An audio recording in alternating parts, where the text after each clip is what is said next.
Bienvenue dans ce nouveau tuto. Dans ce guide, vous apprendrez à créer des équipes, de façon automatique et aléatoire, en appuyant sur un bouton, créé par vous-même. Cette méthode garantit une répartition impartiale et équitable des participants, sans favoritisme et sans stress. Elle est utile pour organiser des projets, répartir des tâches quotidiennes, ou gérer des événements. Cependant, il est essentiel de noter que ce fichier contient une macro. Pour qu'Excel puisse gérer correctement cette fonctionnalité, il est important de sélectionner le format de fichier approprié lors de l'enregistrement. Suivez la séquence vidéo ci-jointe pour choisir le bon type de fichier, ce qui vous permettra de l'ouvrir ultérieurement, sans perdre les fonctionnalités automatisées de la macro. La première étape consiste à utiliser la fonction aléa. Cette fonction génère un nombre décimal aléatoire entre 0 et 1 pour chaque nom dans la liste, ce qui attribue à chaque individu une valeur unique. Cette valeur est utilisée pour déterminer la position ou le rang de chaque personne dans le processus de sélection, assurant ainsi une distribution aléatoire et équitable des membres. Le champ vertical des aléas est rallongé pour inclure d'éventuels nouveaux noms. Les lignes supplémentaires sont gérées avec la fonction conditionnelle, si, puis appliquées à l'ensemble de la liste. Lorsque vous modifiez une cellule, les chiffres aléatoires changent automatiquement, ce qui peut être problématique si vous voulez conserver les valeurs initiales. Nous verrons plus tard comment y remédier.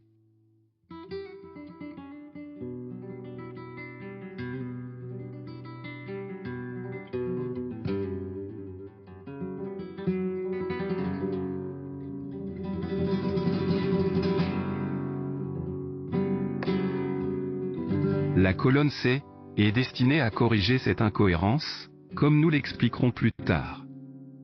Passons à la colonne D, écrivons la formule qui détermine le classement de la personne figurant sur la liste. La fonction rang identifie la position précise d'un élément dans une liste, en comparant la première cellule, B4, à la dernière cellule de la colonne. Le résultat montre la position du premier argument, sélectionné entre la cellule B4 et la dernière de la colonne B, assurant une identification précise du rang de chaque élément dans la liste. Ensuite copier-coller sur le restant des cellules du bas. Et, n'oubliez pas d'insérer les dollars, pour les colonnes, et pour les lignes, grâce à la touche F4, puisque la partie contenant les noms ne va pas changer d'emplacement.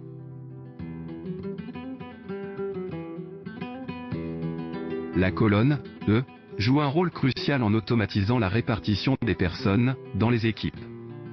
Elle calcule l'affectation de chaque individu en divisant leur rang par la capacité définie qui figure dans la cellule B3 pour chaque groupe. Ces calculs permettent de déterminer le nombre total de groupes qui peuvent être formés avec le personnel disponible. La fonction qui suit arrondira les chiffres et évitera toute confusion. Dans la colonne F, il est préférable d'utiliser la fonction plafond plutôt que arrondi, car elle offre un résultat souvent plus adapté. Cette fonction est utilisée pour arrondir un nombre à l'entier, ou au multiple le plus proche, supérieur ou égal à ce nombre. Le maximum obtenu avec la fonction plafond détermine le nombre exact de groupes possibles, bien que le dernier ensemble puisse être incomplet. À présent, nous allons organiser la répartition des membres, en créant un tableau de distribution, en numérotant les équipes, pour faciliter l'organisation. Plutôt que de le faire manuellement, nous allons automatiser la numérotation, à l'aide d'une formule basée sur le nombre maximal d'équipes, calculé dans la colonne F. Plaçons le curseur dans la cellule H3, qui va contenir la première équipe. Écrivons la formule séquence. Ouvrons une parenthèse et saisissons le chiffre 1. Il s'agit de l'équipe 1.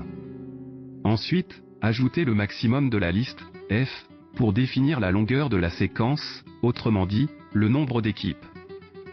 Cette formule permet de générer automatiquement une série de nombres consécutifs représentant chaque ensemble ou équipe à partir de 1 jusqu'au nombre total de groupes calculés.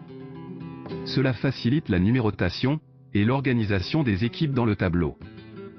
Après avoir effectué un bref test pour vérifier que la formule et les références fonctionnent correctement, déplaçons la cellule B3, contenant le nombre souhaité de personnes par groupe, vers un emplacement plus visible. Cette action permet de rendre notre choix plus accessible et permanent. Mettez un titre afin d'identifier la cellule. À la fin de votre projet, il est recommandé de masquer les champs, depuis la colonne B jusqu'à la colonne G, car elles servent uniquement en arrière-plan.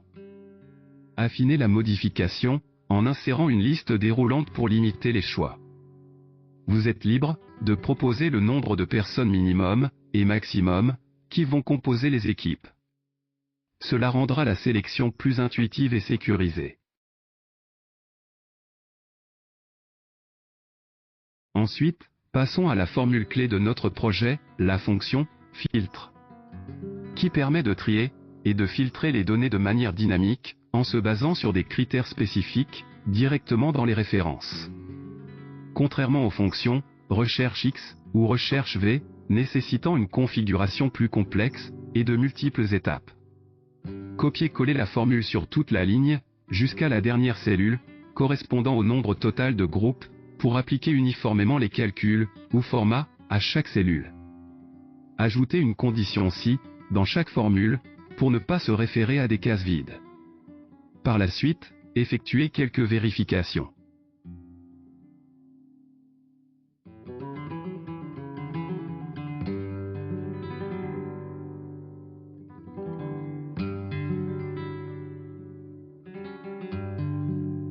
La dernière équipe peut être plus petite en raison du reste dû à la division. Vous devrez alors répartir manuellement les membres restants parmi les autres équipes pour essayer d'équilibrer les effectifs. Rappelez-vous, lorsque vous modifiez une cellule, les données changent automatiquement en raison de la fonction aléa. Ce qui peut poser problème si vous souhaitez conserver les valeurs initiales. Pour contourner cela, la colonne C est destinée à recevoir le résultat de la fonction aléa, comme solution. Pour procéder, copiez le contenu de la colonne B, utilisez l'option « Collage spécial » et cochez « Valeur » pour fixer les données. Bien entendu, il est important de prendre en compte ces modifications, et de mettre à jour les données ou formules, qui en dépendent, comme décrit dans le tutoriel. Chaque ajustement effectué peut avoir des répercussions sur les calculs dans d'autres parties du tableau, notamment celles qui utilisent cette colonne comme référence. Pour éviter toute erreur ou incohérence, il est crucial de bien suivre les étapes du tutoriel, pour s'assurer que toutes les formules et données liées sont correctement mises à jour. Pensez à inclure des conditions si, aux cellules restantes pour anticiper l'ajout de noms supplémentaires. En cas d'erreur, corrigez-la immédiatement, pour éviter qu'elle n'affecte d'autres composants du tableau. Puis, passez aux autres modifications nécessaires.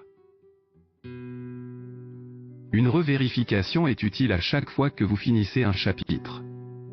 Dans le tableau des équipes, j'ai omis de copier la formule « filtre » au niveau des colonnes Q, R et S, respectivement les groupes 10, 11 et 12. En recopiant la formule existante tout au long de la ligne correspondante, le problème est résolu. Cependant, quand vous faites un choix dans la liste déroulante, vous noterez un changement répétitif et incohérent.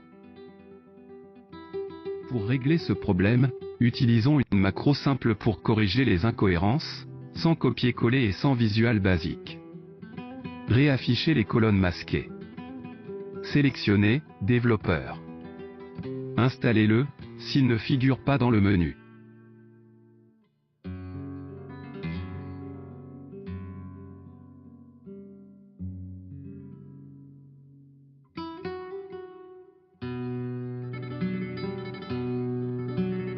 Ensuite, appuyez sur « Enregistrer une macro ».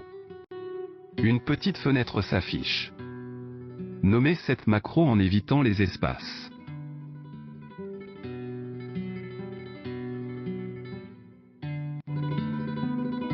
Une fois complété et validé, l'enregistrement se déclenche. Ensuite, copiez la section concernée dans la colonne B. Placez le curseur sur la première cellule remplie dans la colonne C. Cliquez sur Collage spécial et cochez Valeur. Cette opération fixe les valeurs sans appliquer de formule, ce qui corrigera l'incohérence remarquée précédemment. Appuyez sur la touche F9 pour programmer et mettre à jour le processus de choix des équipes. Revenez sur le menu développeur et arrêtez l'enregistrement.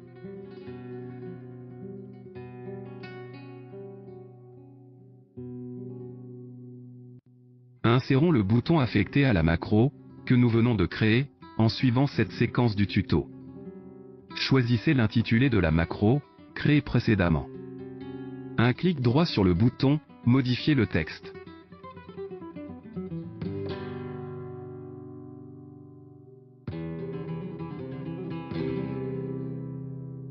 Un deuxième clic droit, sur le bouton de commande, nous permettra d'affecter la macro, enregistrée tout à l'heure. Puis retester.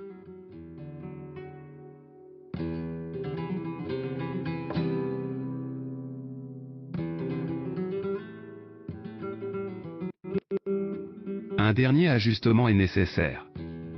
Vous avez noté, qu'en modifiant le choix dans la liste déroulante, cela entraîne un changement dans la disposition des équipes, créant ainsi un doublon avec la macro créée, donnant un résultat incorrect. Afin que la macro puisse faire son travail convenablement, et désactiver le lien entre la liste déroulante et le changement automatique des équipes. Placez le curseur sur la cellule de la liste déroulante, puis allez dans le menu « Formule », puis « Options de calcul », cochez « Manuel ». Retestez la liste déroulante. À ce niveau, le problème est réglé. Pour obtenir un tableau final sans défaut et éviter les corrections répétées, il vous reste à finaliser en masquant les colonnes non nécessaires. Automatisez l'ajout de bordures, des couleurs, grâce à une mise en forme conditionnelle, pour un rendu plus net. Et améliorer la lisibilité. Suivez les différentes étapes, élaborées dans le tuto.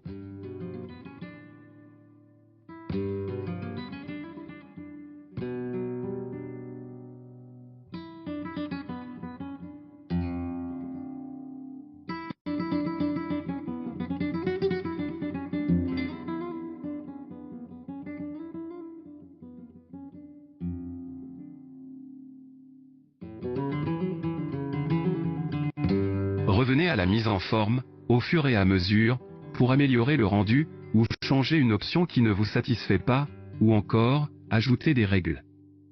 Automatisez l'ajout de bordures, des couleurs, grâce à une mise en forme conditionnelle, pour un rendu plus net. Et améliorer la lisibilité. Et retestez votre travail.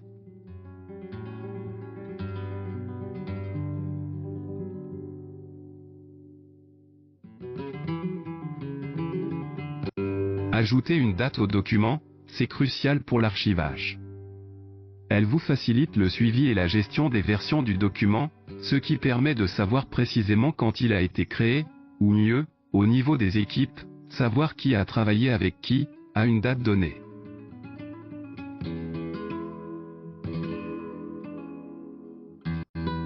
Mais avant d'imprimer ou de sauvegarder sur PDF, configurez, ajustez, et mettez en forme votre feuille de calcul.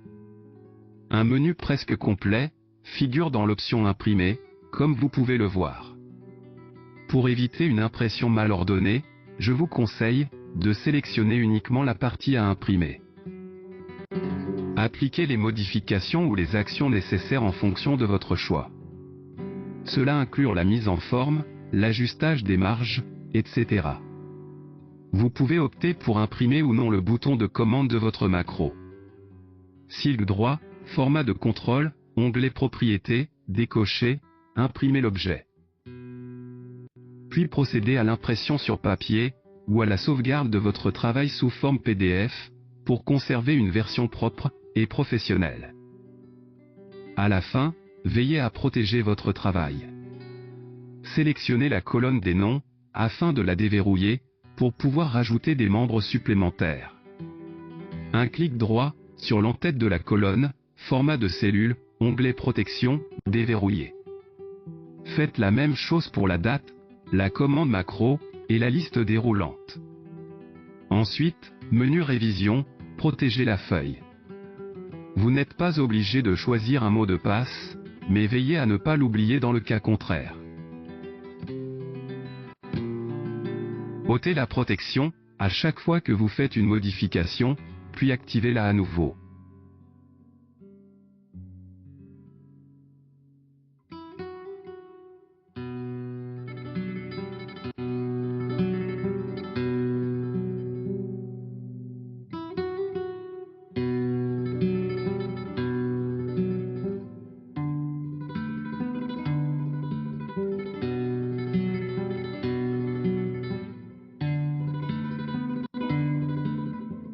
Voilà, j'espère que ce guide a été instructif et intéressant pour vous.